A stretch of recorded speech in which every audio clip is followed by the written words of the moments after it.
Majority వార్డులు ఖచ్చితంగా BRS గెలుపు ఖాయమైపోయింది.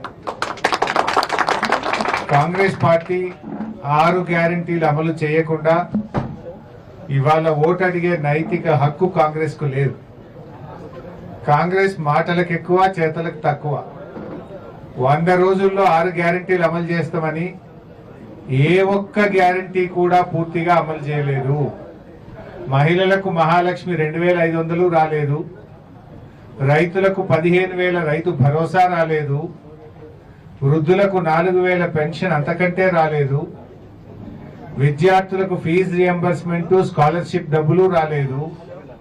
నిరుద్యోగులకు మొదటి ఏడాదిలో 2 లక్షల ఉద్యోగాలు రాలేదు. కాంగ్రెస్ అంతా కూడా మోసం, దగ అనేటువంటిది ఇలా ప్రజలకు అర్థమైపోయింది. ఇలా 2.5 సంవత్సరాలు దాదాపు పూర్తి అవుతా ఉంది. సగం కాలం అయిపోయింది కాంగ్రెస్. ఏ ఊర్లోనైనా, ఏ మున్సిపాలిటీలోనైనా ఒక్క పని కాంగ్రెస్ పార్టీ తట్టెడు మట్టెత్తిందా అని అడుగుతా ఉన్నా. ఏ ఒక్క మంచి కార్యక్రమం అయినా కాంగ్రెస్ పార్టీ చేసిందా అని అడుగుతా ఉన్నా. ఏ ముఖం పెట్టుకొని కాంగ్రెస్ పార్టీ ఓట్లు అడుగుతుంది? కాంగ్రెస్ పార్టీ మున్సిపల్ ఎన్నికల్లో ఓటు అడిగే నైతిక హక్కు కోల్పోయింది.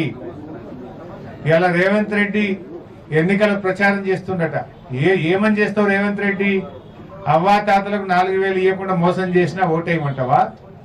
మహాలక్ష్మి 2,500 ఇయ్యలేదు, కాంగ్రెస్ పార్టీకి ఓటేయమని తిరుగుతున్నావా రేవంత్ రెడ్డి? ఏ ముఖం పెట్టుకొని రేవంత్ రెడ్డి ఎన్నికల ప్రచారం చేస్తున్నాడు? ఇవాళ ఫిబ్రవరి నెల వచ్చింది, ఇప్పటిదాకా రైతు బంధు పడలే. ఇలా మా గుమ్మడిదలలో సగానికి సగం రైతులే ఉంటారు. ఎందుకు రైతు బంధు డబ్బులు వేయలే? కేసీఆర్ ఉన్నప్పుడు డిసెంబర్ నెలలోనే రైతు బంధు పైసలు పడ్డాయి. ఇప్పుడు డిసెంబర్ అయిపోయింది, జనవరి అయిపోయింది, ఫిబ్రవరి నెల వచ్చినా రైతు భరోసా పైసలు పడలే. అంటే రేవంత్ రెడ్డి నువ్వు ఓట్లకు రైతు బంధు పైసలు ఇస్తున్నావు.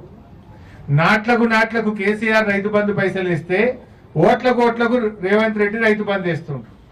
మొన్న సర్పంచ్ ఎన్నికలు అప్పుడేమో రైతు బంధు వేసిండు. ఇప్పుడు యాసంగికేమో ఇంతవరకు రైతు బంధు పడలే.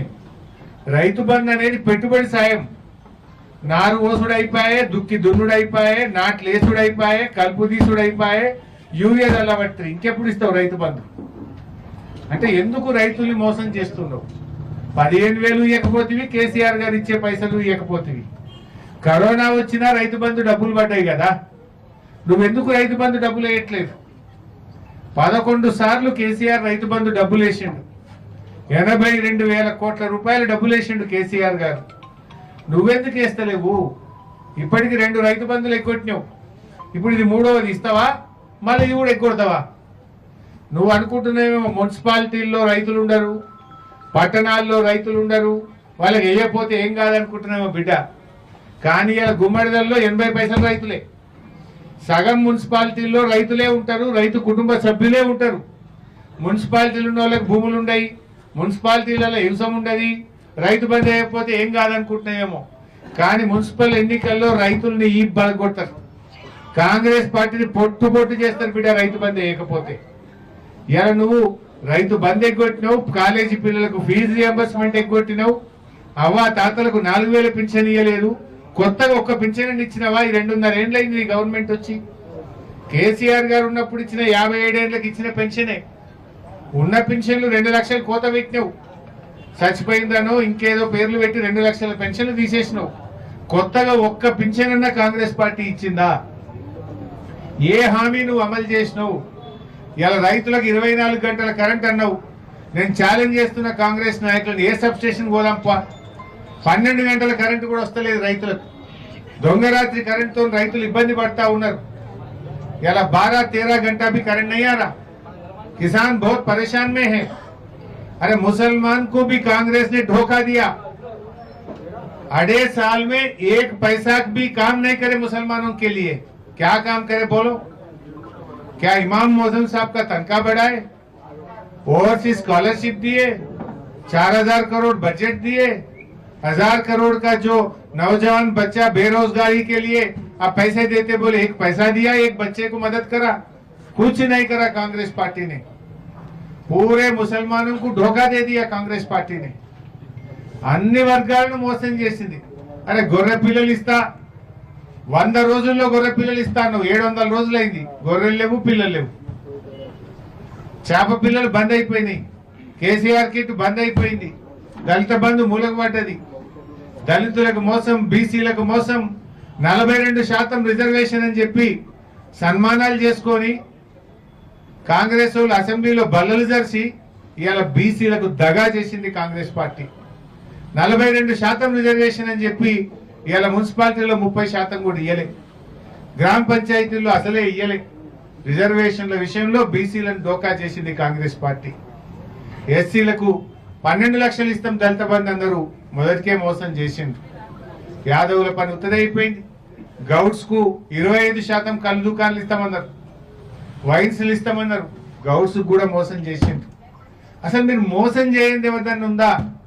అన్ని వర్గాలను కూడా కాంగ్రెస్ పార్టీ మోసం చేసింది. అవ్వ తాతలకు మోసం, అక్క చెల్లెళ్లకు మోసం, నిరుద్యోగ యువకులకు మోసం, చదువుకునే విద్యార్థులకు మోసం, రైతన్నలకు మోసం, వ్యవసాయ కూలీలకు మోసం. అరే ఇందిరమ్మ ఆత్మీయ భరోసా అని ముఖ్యమంత్రి హైదరాబాద్లో జెండా ఊపిండు, కట్టుకొత్తిండి, పైసలు పడతాయి అన్నారు. ఒక్క ఊరికి పడ్డది, ఏ ఊరికి పడలేదు. రాష్ట్రంలో వ్యవసాయ కూలీలకు ఇచ్చే ఇందిరమ్మ ఆత్మీయ భరోసా ఎవరికన్నా ఒక్కరికన్నా పడ్డాయా అని నేను అడుగుతా ఉన్నా. పథకాలన్నీ కూడా మోసమే. ఇవాళ బస్సు కూడా తుస్సుమన్నది. ఆడోళ్ళకు ఫ్రీ అంటే మగవాళ్ళకు డబుల్ టికెట్ కొడుతుంది, భార్యకు ఫ్రీ, భర్తకు డబుల్ టికెట్, ఆడికాడికి అయిపోయాయి. నువ్వు ఇచ్చింది ఏమున్నది? నువ్వు ఇచ్చిన పథకం ఏమున్నది? కేసీఆర్ గారు ఇచ్చిన గొర్రె పిల్లలు బంద్ అయిపోయినాయి, చేప పిల్లల పథకం బంద్ అయిపోయింది, దళిత బంధు బంద్ అయిపోయింది, కేసీఆర్ కిట్టు బంద్ అయిపోయింది, బతుకమ్మ చీరలు బంద్ పెట్టినావు. ఉన్నాయి రద్దు చేసుడు తప్ప నువ్వు కొత్తగా ఇచ్చింది ఏమైనా ఉన్నదా అని నేను అడుగుతా ఉన్నా. ప్రజల్ని మోసం చేసినావు. ఆడవిళ్ళ పెళ్లికి తులం బంగారం ఇస్తాను, కానీ బంగారం ధర మాత్రం 1,64,000 అయిపోయింది. నువ్వు ఇచ్చింది లేదు కానీ ధర మాత్రం డబుల్ చేసినావు. 80,000 1,60,000 వచ్చింది, డబుల్ ధర చేసినావు. ప్రజల్ని అడుగడుగున మోసం చేసింది ఇవాళ కాంగ్రెస్ పార్టీ. ఇవాళ ఏ ముఖం పెట్టుకుని నువ్వు ఓట్లు అడుగుతావు? కాంగ్రెస్ నాయకులను ఎక్కడికక్కడ నిలదీయాలని చెప్పి నేను పిలుపునిస్తా ఉన్నా. ఇలా గుమ్మడిదల ఈ యొక్క గ్రామ పంచాయతీ